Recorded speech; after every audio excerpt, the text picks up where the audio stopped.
तो जय हिंद बच्चों। तो स्वागत है आप सभी का मेरे YouTube चैनल पे। तो आज हम लोग स्टार्ट करने जा रहे हैं इलेक्ट्रोस्टैटिक की 10th वीडियो, यानी कि आज हम लोग पार्ट 10 पढ़ेंगे। इससे पहले की जो वीडियोस थी उस पर मैंने आपको कुछ न्यूमेरिकल्स भी कराए, कुछ डेरिवेशंस भी कराए। तो उसी को आगे कंटिन्यू करते हुए जो आपका 10th पार्ट आज का होने वाला है, इसमें हम लोग सबसे पहले टॉपिक को पढ़ेंगे इक्विपोटेंशियल सरफेस। तो चलिए बिना देरी किए स्टार्ट करते हैं इक्विपोटेंशियल सरफेस। तो जैसा कि आपको नाम से पता चल रहा है, इक्वी प्लस पोटेंशियल और ये सरफेस भी है। तो यहाँ से देखिए, एक कोई भी सरफेस जिसके हर पॉइंट पर आपका इलेक्ट्रिक पोटेंशियल इक्वल हो यानी कि सेम हो, उसे हम कहते हैं इक्विपोटेंशियल सरफेस। तो इक्विपोटेंशियल सरफेस क्या हो जाएगा? Any surface which have equal potential या same potential on each point is called equipotential surface। ठीक है, तो ये इक्विपोटेंशियल सरफेस तो आपको समझ में आ गया। ठीक है, कि एक ऐसी सरफेस जहाँ पे हर पॉइंट पे आपका इलेक्ट्रिक पोटेंशियल सेम होता है, उसे हम कहते हैं इक्विपोटेंशियल सरफेस। तो अब इक्विपोटेंशियल सरफेस की कुछ कैरेक्टरिस्टिक्स होती है, तो आइए समझते हैं कैरेक्टरिस्टिक्स या प्रॉपर्टीज़, जो भी आप इसको बोल दीजिए। इसको प्रॉपर्टीज़ भी कह देते हैं। कुछ बच्चे बड़े कन्फ्यूज हो जाते हैं कि सर कैरेक्टरिस्टिक और प्रॉपर्टीज़ अलग अलग होती है क्या? तो अगर हम बात करें तो कैरेक्टरिस्टिक और प्रॉपर्टीज़ में एक छोटा सा डिफरेंस होता है। कैरेक्टरिस्टिक किसी भी, अगर हम पर्सन की बात करें तो किसी भी पर्सन की जो इनबिल्ड प्रॉपर्टी है, जो पहले से ही उसमें मौजूद है, वो है उसकी कैरेक्टरिस्टिक। और प्रॉपर्टी क्या होती है कि वो चीज़ या वो स्किल जो वो सीख रहा है कहीं से, तो वो हो गई प्रॉपर्टी। तो कैरेक्टरिस्टिक इनबिल्ड है, यानी कि जो फ़ोन आप खरीदते हो तो सॉफ्टवेयर पहले से इनबिल्ड रहता है, तो कैरेक्टरिस्टिक वो चीज़ हो गई। वो प्रॉपर्टी कि आपने न्यू फ़ोन ख़रीदा, उसमें से आपने कुछ एसेसरीज खरीदे, यानी कि आउटर, अगर आपने कुछ भी ऐप इंस्टॉल करे, यानी कि आउटर आपने सॉफ्टवेयर इंस्टॉल किया, तो वो आपका हो गया प्रॉपर्टी। तो उसी तरीके कैरेक्टरिस्टिक और प्रॉपर्टी में एक जो छोटा सा डिफरेंस होता है, बट इन फिजिक्स अगर हम बात कर रहे हैं आपके इक्विपोटेंशियल सरफेस की प्रॉपर्टीज़ या कैरेक्टरिस्टिक में, तो उसको हम सेम ही लेट कर ले रहे हैं। ठीक है, तो कैरेक्टरिस्टिक की बात करते हैं। तो जो पहली कैरेक्टरिस्टिक है, तो पहली कैरेक्टरिस्टिक आपकी ये है, no work is to be done when we bring the charge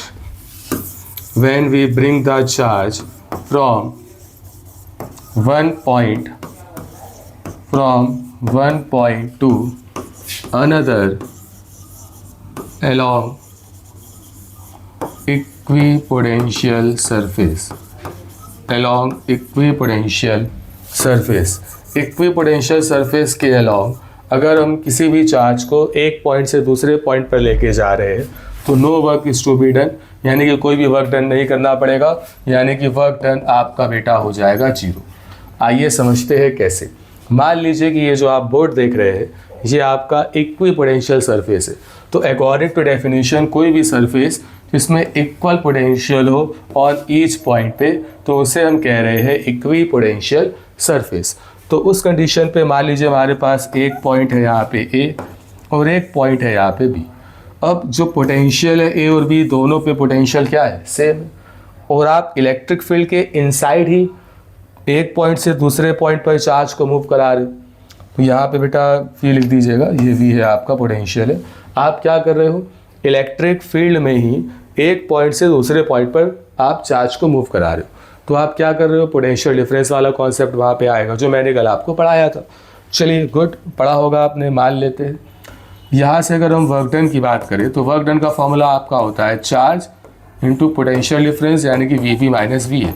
अब क्योंकि वी बी और ये यानी कि जो पोटेंशियल है ए पॉइंट पे और बी पॉइंट पे दोनों सेम है, तो उनका डिफरेंस भी क्या होगा? 0।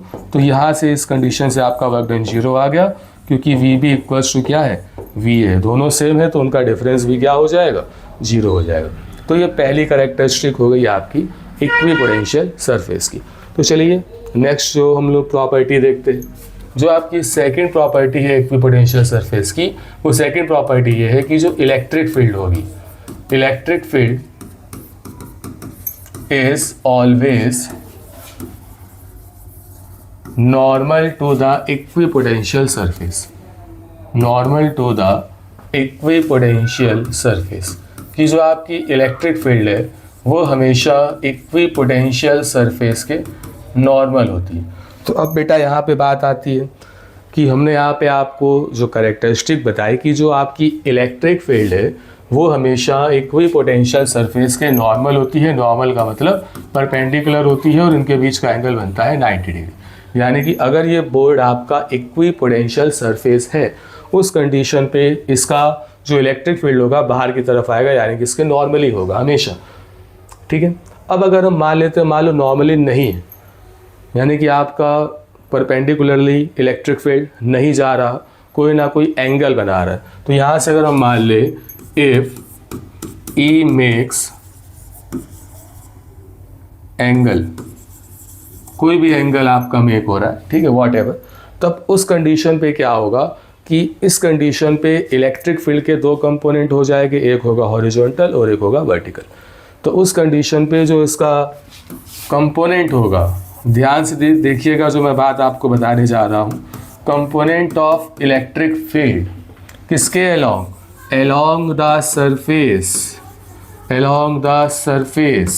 have non-zero value, यानी कि अगर आपका इलेक्ट्रिक फील्ड इक्विपोटेंशियल सरफेस के साथ कोई एंगल मेक कर रहा है, उस कंडीशन पे जो इलेक्ट्रिक फील्ड का कंपोनेंट होगा along द सरफेस, यानी कि सरफेस के साथ कोई ना कोई वो कंपोनेंट बनाएगा, वो नॉन जीरो वैल्यू होगा। नॉन जीरो वैल्यू का मतलब वो जीरो नहीं होगा। ठीक है, इलेक्ट्रिक फील्ड का component along the surface zero नहीं है। अब जीरो नहीं है तो इसका मतलब क्या होगा, so we have do some work.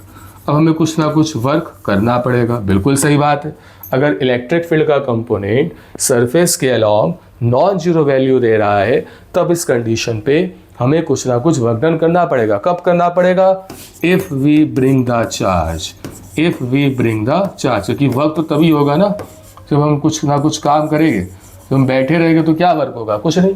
तो हम चार्ज को जब ब्रिंग कर रहे हैं, लेके जा रहे हैं किसी भी पॉइंट पे, चाहे वो इन्फिनिटी से वहाँ पे लेके आ रहे हो या एक पॉइंट से दूसरे पॉइंट पे जा रहे हो, तो हमें कुछ ना कुछ वर्क डन करना पड़ेगा। अब क्योंकि यहाँ पे हम बात कर रहे थे इक्विपोटेंशियल सरफेस की, और आपने पढ़ा था कि इक्विपोटेंशियल सरफेस में आपका जो पोटेंशियल होता है वो सेम होता है, यानी कि potential is same at each point, potential is same at each point. बिल्कुल सही बात है, हर पॉइंट पे आपका पोटेंशियल सेम है। और जो आप वर्क डन कर रहे हो, जो भी वर्क आप कर रहे हो, वो वर्क का फॉर्मूला आप यही तो लिखोगे, Q इंटू डेल्टा भी मान लेते हैं। डेल्टा भी आपका क्या है बेटा, पोटेंशियल डिफरेंस। अब जब पोटेंशियल हर पॉइंट पे सेम है तो पोटेंशियल डिफरेंस क्या हो जाएगा, जीरो हो जाएगा। जब पोटेंशियल डिफरेंस जीरो हो जाएगा तो आपका वर्क डन भी क्या हो जाएगा, जीरो। तो इसी वजह से आपका जो इलेक्ट्रिक फील्ड है वो हमेशा आपके इक्विपोटेंशियल सरफेस के साथ नॉर्मल बनाता है। ठीक है, हमेशा नॉर्मल बनाएगा, कभी भी आपका कोई एंगल मेक नहीं करेगा, क्योंकि अगर एंगल मेक करेगा तब जो कंपोनेंट होगा इलेक्ट्रिक फील्ड का वो नॉन जीरो हो जाएगा। और जब हम चार्ज को एक पॉइंट से दूसरे पॉइंट पर लेकर जाएंगे तो हमें कुछ ना कुछ वर्क डन करना पड़ेगा। ठीक है, और वर्क डन करना पड़ेगा। अब उसमें दूसरी बात क्या आ गई, क्योंकि ये इक्विपोटेंशियल सरफेस था, याद रखिए अगर इक्विपोटेंशियल सरफेस है तो हर पॉइंट पर आपका पोटेंशियल सेम है, तो जो पोटेंशियल डिफरेंस होगा वो क्या हो जाएगा, जीरो हो जाएगा। तो वर्क डन वहाँ से जीरो, तो कंट्राडिक्शन हुआ ना यहाँ पे। तो इसी वजह से जो आपका इलेक्ट्रिक फील्ड है वो हमेशा नॉर्मल एक्ट करेगा। तो ये आपका बहुत इंपॉर्टेंट पॉइंट हो गया, जिसको मैंने बेसिक्स के साथ आपको समझाया। फिर जो हमारा थर्ड पॉइंट है वहाँ पे क्या होगा, वहाँ पे आपका ये होगा equipotential surfaces. Equipotential surfaces are closer to the region of strong electric field, and farther to the region of weak electric field. इस लाइन को ज़रा फिर से हम लोग रिपीट करते हैं कि जहाँ पे आपका इलेक्ट्रिक फील्ड स्ट्रॉन्ग है वहाँ पे जो आपका इक्विपोटेंशियल सरफेस होगा वो क्लोजर हो जाएगा, यानी कि एक दूसरे के पास होगा। और जहाँ पे आपकी इलेक्ट्रिक फील्ड क्या है, वीक है, वहाँ पे क्या हो जाएगा, फार्दर हो जाएगा। तो आपने एक फॉर्मूला पढ़ा था E = -dV/dr, जिसका डेरिवेशन मैंने आपको जो वीडियो का पार्ट शायद 8 पार्ट था, 8th पार्ट में मैंने इसका डेरिवेशन कराया था। यहाँ लिख दीजिए जिससे आपको याद रहे कि पार्ट 8 भी आपको पढ़नी है, तो उससे फॉर्मूला आया। ठीक है, अब देखिए यहाँ से जो dr है, dr क्या है, स्पेसिंग है जो भी हम सरफेस ले रहे हैं वो एक दूसरे के कितना क्लोज है या कितना एक दूसरे से अवे है, तो उसकी स्पेसिंग को दिखा रहा है। तो ये इन्वर्सली प्रोपोर्शनल हो गया E, यानी कि अगर आपका इलेक्ट्रिक फील्ड बढ़ेगा तो जो स्पेसिंग है वो कम होगी। ये आपकी क्या है, स्पेसिंग है। स्पेसिंग किसके बीच की, equipotential surface. Spacing between equipotential surface, equipotential surface. ठीक है बेटा, अगर आपका इलेक्ट्रिक फील्ड कम होगा तो जो स्पेसिंग है वो क्या होगी, क्लोज्ड होगी, बढ़ेगी। यानी कि यहाँ पे ये क्लोज्ड दिखा रहा है, सॉरी फार्दर दिखा रहा है, यानी कि बढ़ेगी। यहाँ पे जो dr है बेटा वो बढ़ेगा, यानी कि फार्दर हो जाएगा। और यहाँ पे आपका क्लोजर हो जाएगा, यानी कि स्पेसिंग आपकी कम हो गई, यानी कि दूसरे के क्लोज्ड आ गया। तो ये कॉन्सेप्ट यहाँ पे आपके पास आ गया। अभी इसको समझेंगे, आगे बताएंगे।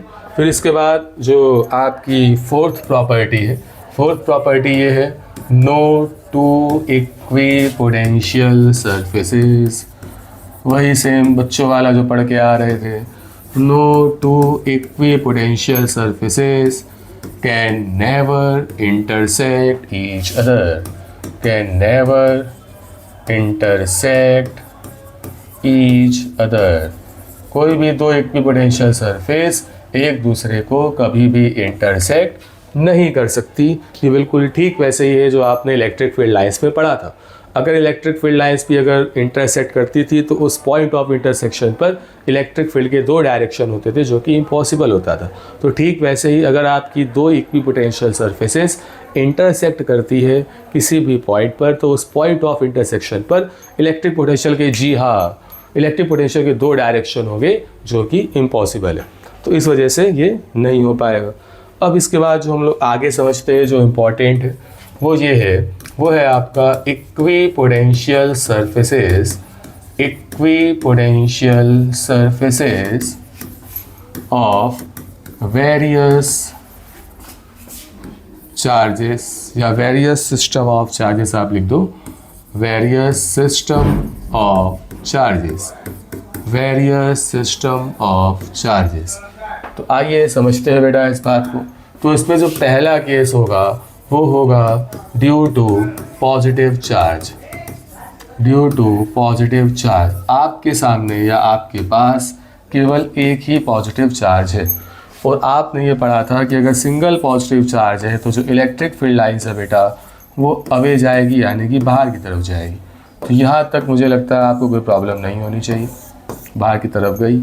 अब जो इक्विपोटेंशियल सरफेस है, जो प्रॉपर्टी बताई थी कि आपका इक्विपोटेंशियल सरफेस और जो इलेक्ट्रिक फील्ड है आपकी वो हमेशा नॉर्मल होगी, यानी कि परपेंडिकुलर होगी। तो यहाँ पे जब आप देख रहे हैं इस कलर से मैंने आपको इक्विपोटेंशियल सरफेस बना के दिखाया, यानी कि ये जो आप देख रहे हैं सर्कुलर फॉर्म में, ये आपका इक्विपोटेंशियल सरफेस है। तो डिफरेंट कलर से शो कर दिया जिससे आप ये पता लगा पाओ कि ये जो है सर्कुलर शेप में ये इक्विपोटेंशियल सरफेस है, और ये है आपकी इलेक्ट्रिक फील्ड लाइंस। और ये दोनों दो आप देख रहे हैं, ये है इक्विपोटेंशियल सरफेस, इक्विपोटेंशियल सरफेस। ठीक है, ये आपका हो गया, ये है ड्यू टू पॉजिटिव चार्ज। अब इसी के आगे बेटा हम लोग बात करते हैं। इसके आगे जो आपका सेकंड है आपका इलेक्ट्रिक या simply equipotential surfaces, equipotential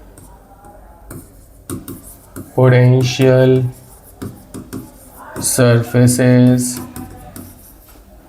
due to electric dipole. Electric dipole के बारे में बेटा आपने पढ़ा था कि इसमें two equal and opposite charges very small distance पर कैप्ट करते। तो आइए समझते हैं, एक आपके पास ये हो गया पॉजिटिव चार्ज और एक आपके पास हो गया नेगेटिव चार्ज। तो जो इलेक्ट्रिक फील्ड लाइन्स है वो पॉजिटिव से नेगेटिव की तरफ आपकी जाएगी कुछ इस तरीके से, ठीक है बेटा, कुछ इस तरीके से आपकी यहाँ पे इलेक्ट्रिक फील्ड लाइंस आपकी जा रही, ठीक है। अब पॉजिटिव है तो डायरेक्शन बाहर की तरफ, तो डायरेक्शन का खेल है बेटा। डायरेक्शन से अगर आप भटके तो ज़िंदगी भर भटक जाओगे, तो डायरेक्शन को मेंटेन करके चलो। अगर डायरेक्शन है तो अटेंशन है, और अगर अटेंशन है तो फिर आगे पेंशन है। तो डायरेक्शन, अटेंशन और पेंशन, इन तीनों को साथ लेके चलना है। और ये हम किससे सीख रहे हैं? ये हम सीख रहे हैं इक्विपोटेंशियल सरफेस की मेहरबानी से। तो आइए समझते हैं। तो यहाँ पे आपको जो इक्विपोटेंशियल सरफेस हम बना के दिखा रहे हैं, यहाँ पे देखिएगा कि इस रीजन पे, जहाँ पे देखिए इक्विपोटेंशियल सरफेस को हम एक दूसरे के बड़ा क्लोज बना रहे। क्यों क्लोज बना रहे? क्योंकि जैसे जैसे हम दूर होते चले जा रहे हैं, इक्विपोटेंशियल जो आपकी इलेक्ट्रिक फील्ड लाइन्स है वो दूर होती चली जा रही है, और यहाँ पे आपकी इलेक्ट्रिक फील्ड लाइन्स क्या हो रही है? पास हो रही है। तो ये आपका एक इक्विपोटेंशियल सरफेस एक ऐसे बना, और यहाँ से भी जब आप इक्विपोटेंशियल सरफेस बनाओगे बेटा, तो ये क्या होता चला जाएगा? ये क्लोजर होगी, और यहाँ से क्या होती चली जाएगी? फार्दर होती चली जाएगी, जो कि होगा कुछ इस तरीके से। यहाँ पे ये क्लोजर है बेटा, और जैसे जैसे दूर चलते चले आएंगे ये भी आसमान से दूर आगे बढ़ती चली जाएगी। तो ये आपका इक्विपोटेंशियल सरफेस, ये जो डॉटेड से मैंने आपको बताया, ये इक्विपोटेंशियल सरफेस है जब आपके पास दो इक्वल और अपोजिट चार्ज हो, या फिर शॉर्ट फॉर्म में अगर हम कहें आपके पास इलेक्ट्रिक डाइपोल। तो कभी कभी 1 या 2 मार्क्स का बनाने को आ जाता है। अब क्योंकि सिलेबस में है तो पढ़ना तो पड़ेगा भाई। तो चलिए, जो नेक्स्ट हमारा है, जो आई थिंक थर्ड है केस है, वो है व्हेन या ड्यू टू कुछ भी लिख दो, when two positive charge at some distance. जब दो पॉजिटिव चार्ज की वजह से कोई डिस्टेंस पर, या ड्यू टू 2 पॉजिटिव चार्ज, कुछ भी आप लिख दो, कोई दिक्कत नहीं, बस मेन फिगर सही होना चाहिए। अब देखिए यहाँ से पॉजिटिव चार्ज है तो बिल्कुल सही बात, यहाँ पे चलिए उसी सेम कलर से दिखाएंगे। पॉजिटिव चार्ज है तो क्या होगा? रिपेल होगा, बिल्कुल सही बात। ये देखिए यहाँ पे ध्यान दीजिएगा, ये आपस में जुड़ना नहीं चाहिए, ठीक है। ये पॉजिटिव चार्ज है, डायरेक्शन आप दिखा दीजिए, यहाँ पे इसको दिखा दीजिए डायरेक्शन, ठीक है। यहाँ पे भी ये ऐसे इस तरीके से आएगा। यहाँ पे ध्यान दीजिएगा बेटा, बार बार कह रहा हूँ, ये जुड़ना नहीं चाहिए आपस में। तो ये पॉजिटिव चार्ज है, दो इलेक्ट्रिक फील्ड लाइन जो आपकी जा रही टच नहीं करनी चाहिए, ध्यान रखिएगा, ठीक है। ये आपका हो गया।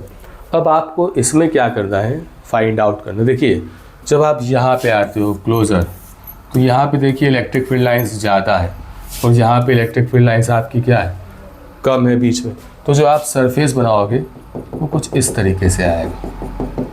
ध्यान दीजिएगा बेटा, बड़े ध्यान से प्यार से पढ़िएगा, बिल्कुल मज़ेदार तरीके से बिल्कुल समझ में आने वाला है। तो ये आपका हो गया, यहाँ पे क्लोजर होगा और बीच में जाके अवे होता चला जाएगा इस तरीके से। जब आप देखोगे बिल्कुल क्लोज आया और यहाँ से बिल्कुल अवे होता चला गया, ठीक है। और एट लास्ट जब आप बनाओगे तो एक ब्रह्मास्त्र चलेगा यहाँ पे ऐसे, इस तरीके से आपका ये। तो ये जो डॉटेड से आप देख रहे हैं, आई होप ये समझ में आ रहा होगा, इसलिए मैंने डिफरेंट कलर्स का यूज किया। तो ये जो डॉटेड से सर्कुलर शेप में आ रहा है, यहाँ पे इलेक्ट्रिक फील्ड लाइन पास है, तो देखिए इक्विपोटेंशियल सरफेस क्लोजर है। इलेक्ट्रिक फील्ड लाइन पास होने का मतलब इलेक्ट्रिक फील्ड ज़्यादा।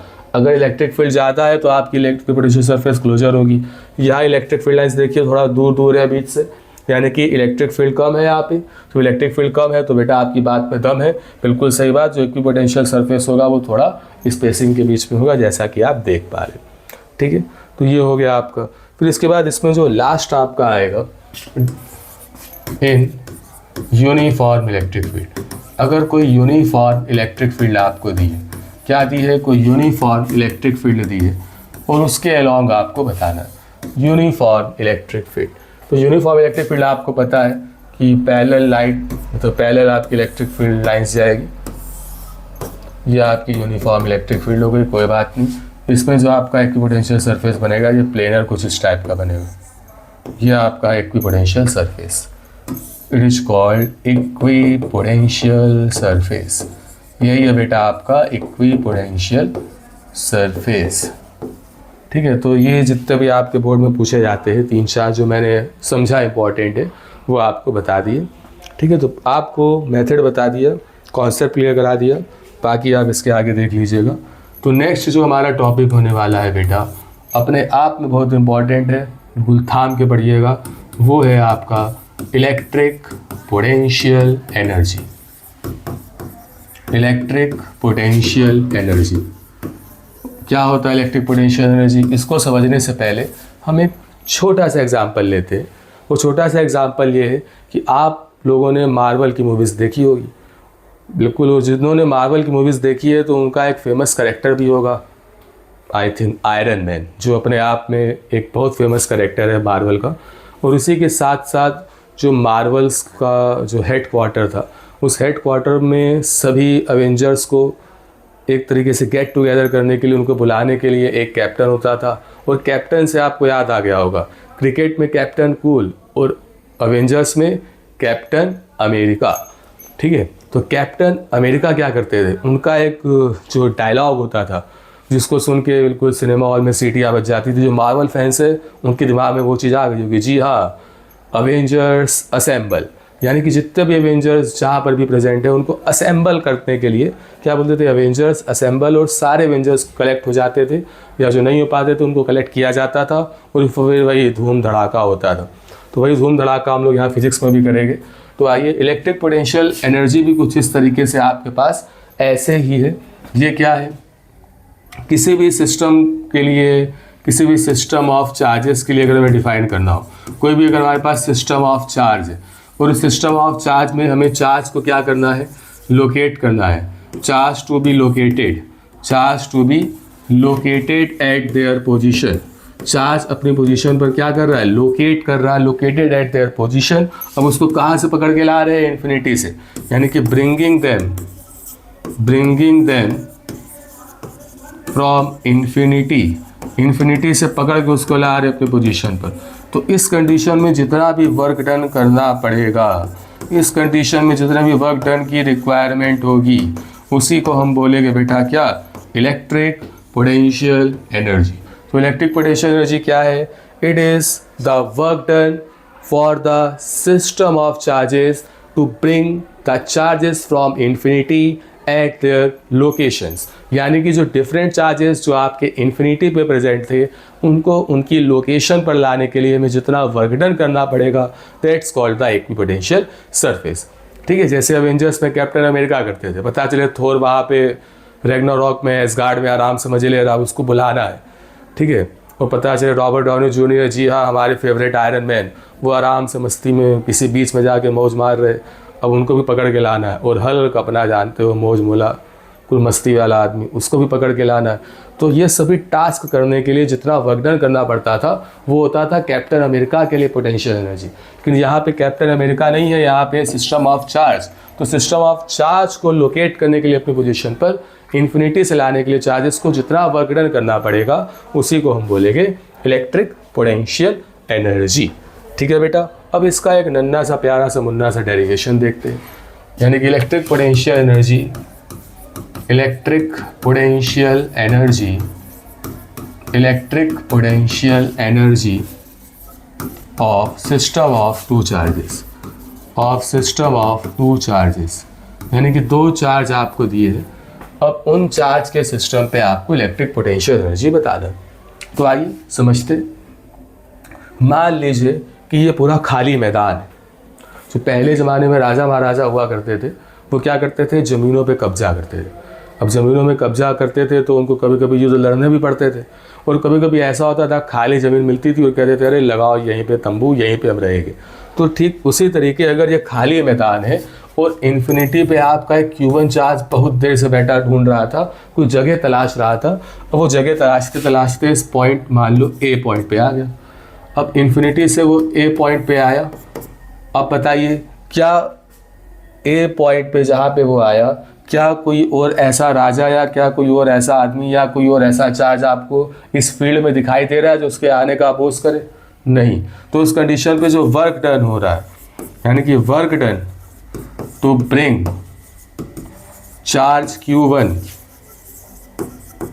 एट पॉइंट A, वो वर्क डन हमारा क्या हो गया बेटा, इसको मान लेते हैं W1, वो वर्क डन हो गया हमारा 0। Very good, you are a hero, बिल्कुल सही सोचा आपने। अब जब होता है ना कि इंसान की जो इच्छाएं होती है ख़त्म नहीं होती, अब वो बेचारा यहाँ पे इस पॉइंट पे आ गया, लेकिन तब भी इसकी चील जैसी गिद्ध जैसी नज़रें इस B पॉइंट पे पड़ चुकी है, और जो B पॉइंट से जो डिस्टेंस है वो है R12। अब जो चाह रहा है कि हम B पॉइंट पे भी कब्जा करें। अब इसने जो चार्ज था Q1, जो चार्ज यहाँ पे था, अब उसने B पॉइंट पे भी अपनी पोटेंशियल लगाना शुरू कर दिया। अब जो पोटेंशियल होगा, पोटेंशियल एट पॉइंट B, वो पोटेंशियल आपके पास V1 कितना हो जाएगा, इसको V1 मान लेते हैं, 1/4 pi epsilon not Q upon R12। वो पोटेंशियल आपके पास ये आ गया। अब यहाँ पे बेचारा एक और चार्ज बैठा था Q2, वो भी कोशिश कर रहा था इस B पॉइंट पे आने की। अब क्या हुआ, अब यहाँ पे क्या हुआ, अब इस Q2 के लिए राह आसान नहीं होने वाली।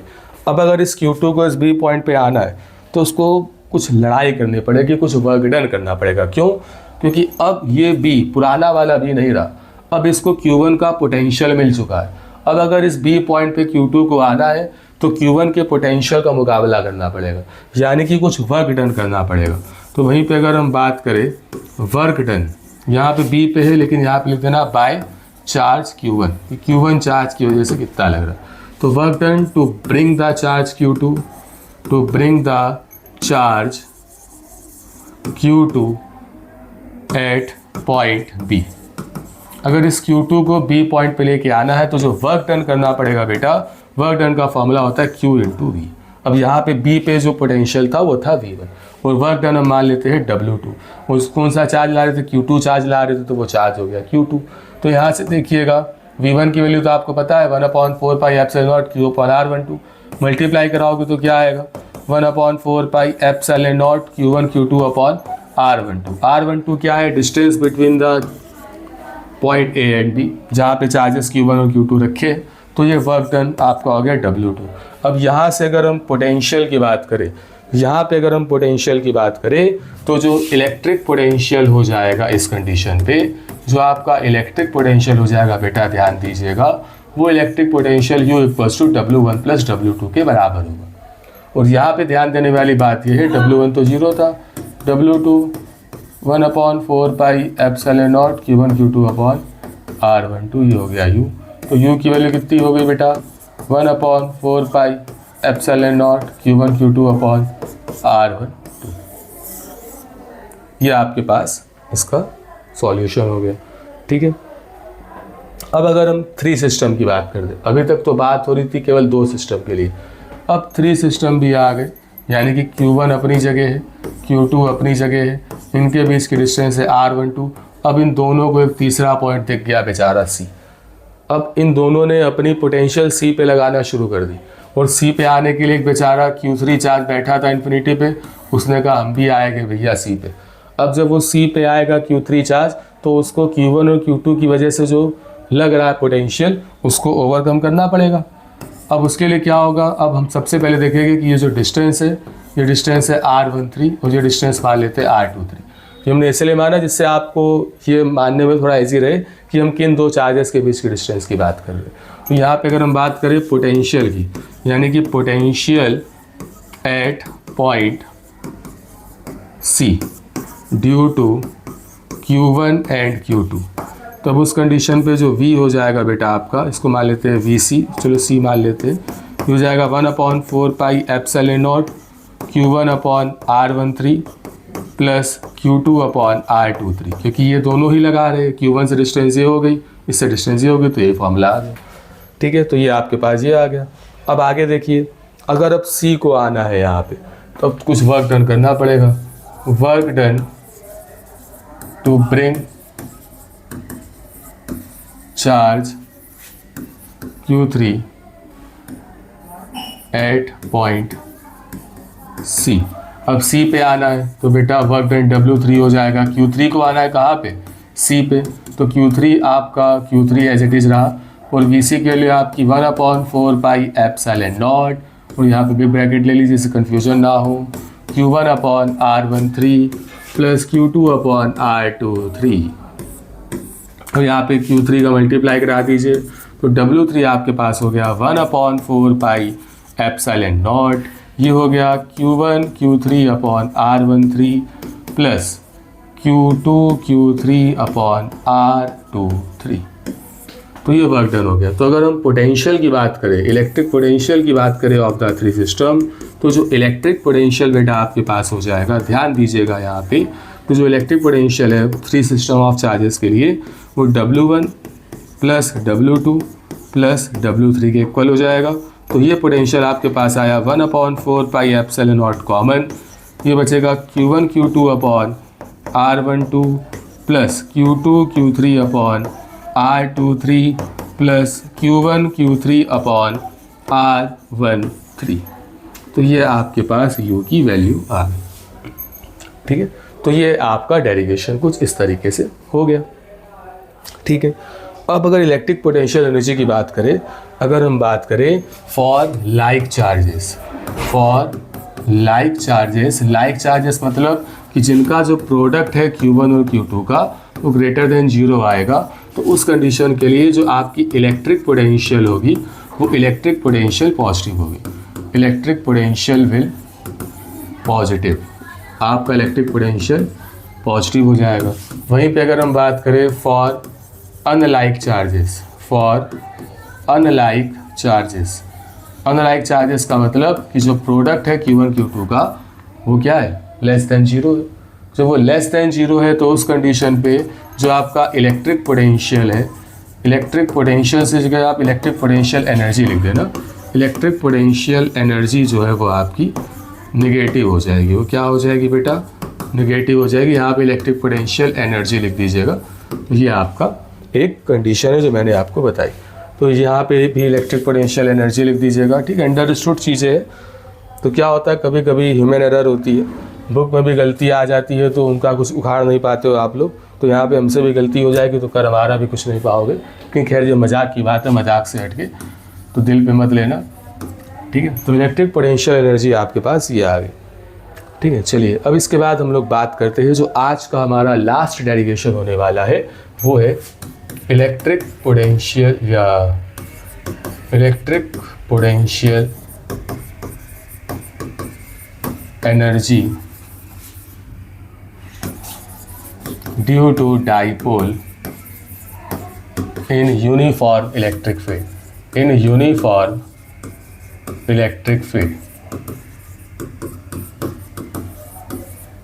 ठीक है, यूनिफॉर्म इलेक्ट्रिक फील्ड। ठीक है, electric potential energy due to dipole in uniform electric field. यहाँ पे टॉर्क का कॉन्सेप्ट आएगा क्योंकि हम इसको रोटेट करेंगे। Torque due to electric dipole and electric potential energy, तो टॉर्क का कॉन्सेप्ट आना है। तो वही सेम खेल जो खेलते आए, या आपकी मान लीजिए यूनिफॉर्म इलेक्ट्रिक फील्ड है, यहाँ पे डाइपोल रखा है बेचारा बड़े आराम से, इस पर -Q चार्ज है, इस पर +Q चार्ज है, ये आपका इलेक्ट्रिक फील्ड दिया हुआ है। इस पर जो फोर्स लग रहा है बेटा वो है +QE इस डायरेक्शन पे, और इस पर जो फोर्स लग रहा है इस डायरेक्शन पे वो दिया है -QE।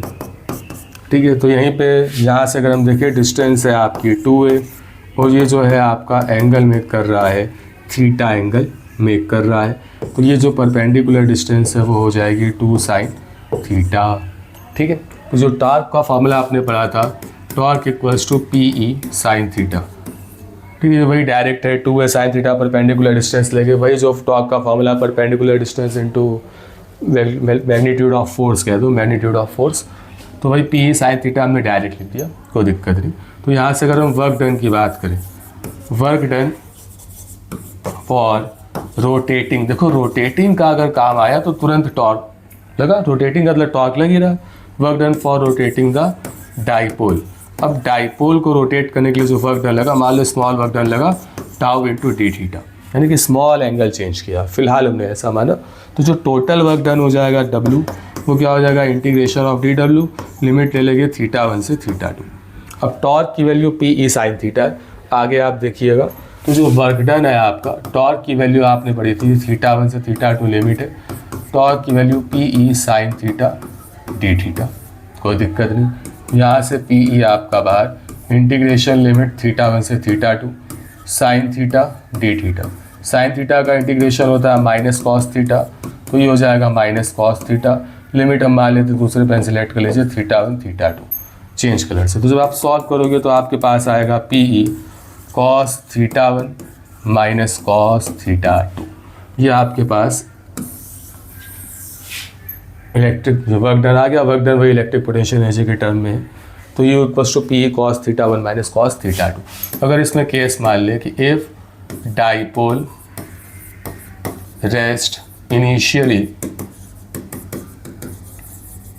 इन परपेंडिकुलर, यानी कि θ1 मान लेते हैं 90 डिग्री, यानी कि परपेंडिकुलर मान रहा है विद यूनिफॉर्म इलेक्ट्रिक फील्ड, यानी कि यूनिफॉर्म इलेक्ट्रिक फील्ड के परपेंडिकुलरली आपका ये प्रेजेंट है।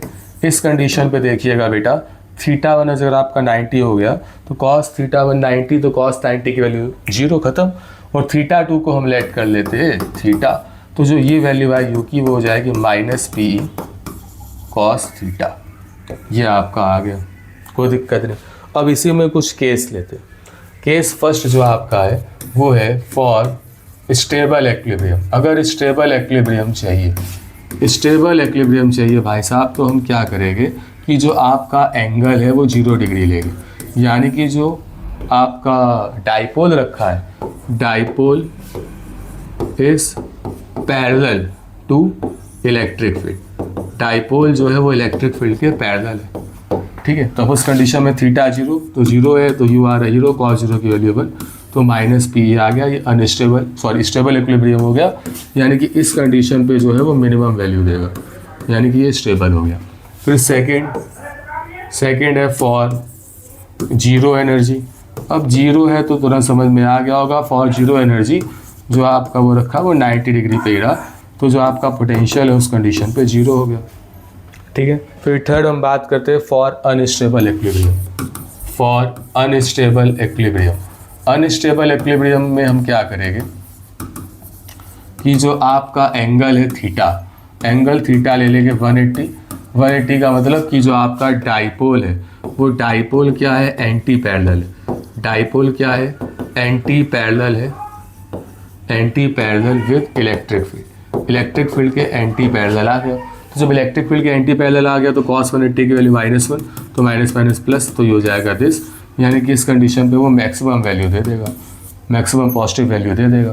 तो ये कंडीशन आपकी हो गई अनस्टेबल एक्विलिब्रियम की।